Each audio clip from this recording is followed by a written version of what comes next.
Hey, welcome back to the breakdown of the Evil Bad Book Club for this book, Turner Diaries, Chapter 11. So, in this chapter, starts out with a bang. The group is set into a high security mode. They've got people banging or trying to break into the building that they're staying in, and so they've got to go into action and try to persuade these people to leave them alone. So they try to act like they're you know of the same race or whatever as these other people, you know, using slang and stuff like that. And but the people aren't deterred and they want in. So Turner and his unit have to deal with them, and so they let him in through the garage, and they end up having to dispatch these people. And one of them slips out, and Turner has to go out and kill her. And so then they're stuck with another quandary. What do you do with the bodies? So it's kind of an interesting thought experiment. What would you do if someone came to your bug out location or your home or whatever? What's your game plan of dealing with that person or those people? Let's say there's a group of people. If you talk to your family or your unit or whoever, whatever it may be, the group of people you hang out with, what is your predetermined plan to deal with an opposing force or somebody that wants into your location, or let's say a world without rule of law?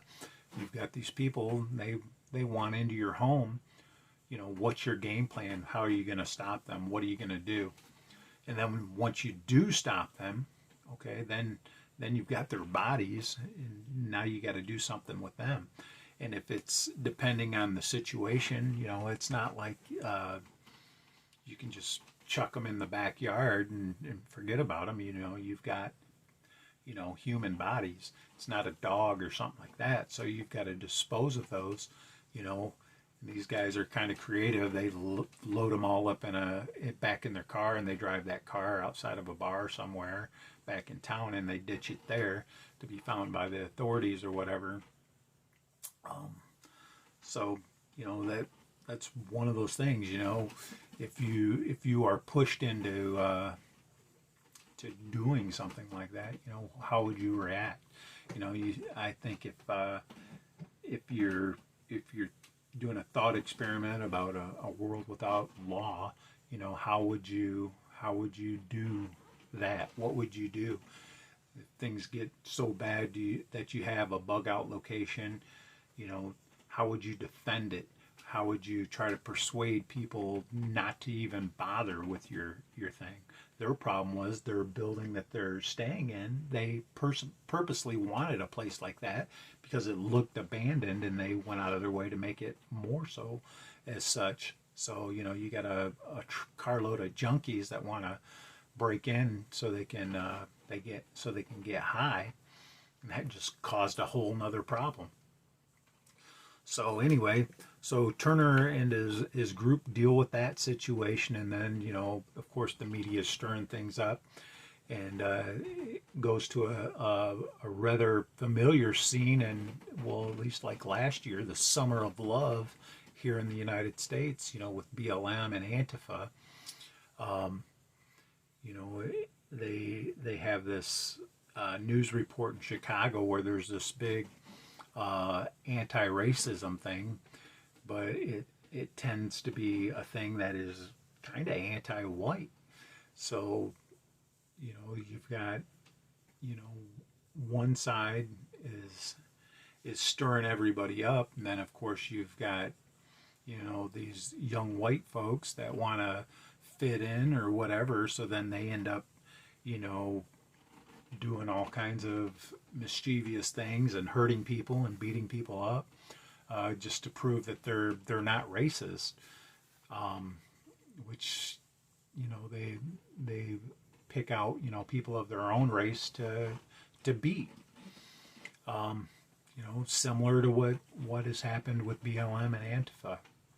You know, you hear all this BLM Antifa thing, but yet you see, you know, all these white people, all these woke white people are doing, you know, all this crazy stuff. It just makes no sense.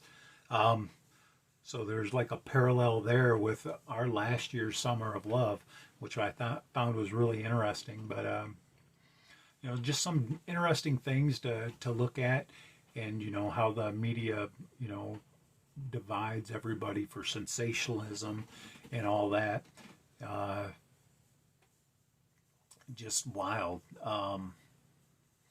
So you know, it really makes you consider or see even more, you know, that William Pierce, you know, he must have seen this happening in the 70s or maybe the 60s, you know, when he wrote this book in the 70s, you know, apparently the 60s and the early 70s was probably fresh in his mind, you know, with everything that had happened then.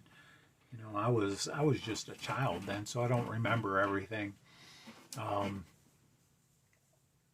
You know, from the 60s, I don't remember anything from the 60s, but the 70s, 70s, I don't know, the 70s where I grew up wasn't that bad, but I grew up in small towns, so who knows? I didn't grow up in the city, but it's just interesting how, you know, someone can write something in the 70s, and then you can see something that's very similar happening in modern times, you know, 40 years later.